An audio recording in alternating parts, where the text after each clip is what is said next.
Duket që po përdoret në mas. Gazi lotësjellës, hidhen shishe. Hajde këtej.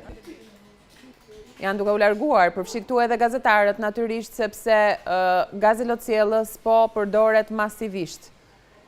E njëjta gjë edhe në bulevardin Dëshmorët e Kombit, që tashmë është rrethuar si skenë, si vendngjarje. Është kjo protesta e opozitës që shihni të nderuar shikues, e nisur që prej orës, do të thoja 16:45 minuta, sepse u mblodhën masivisht njerëzit.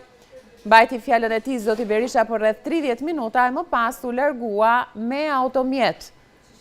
Pati përdorim të hedhjet molotovëve përpara kryeministrisë, ndërsa pamja përpara kuvendit është kjo. Është e vështirë për çastin të lidhem me gazetarët, sepse nuk mundet të realizojnë raportimin, por Osmani ka maskë, më thonë. Osman, është okej për ty të raportosh tani, nuk e di nëse dëgjohem, ja tek është Osmani, po.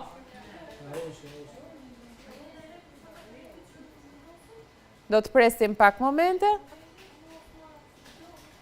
Policia ka hedhur gazin lotësjellës, ka patur një konfrontim edhe me vetë deputetët e Partisë Demokratike, ose më saktë me nënkryetarin e Partisë Demokratike zotin Boçi, sekretarin e përgjithshëm Noka. Është hedhur gaz lotësjellës edhe ndaj tyre, ndërsa Gjensila raportoi se nuk ishte i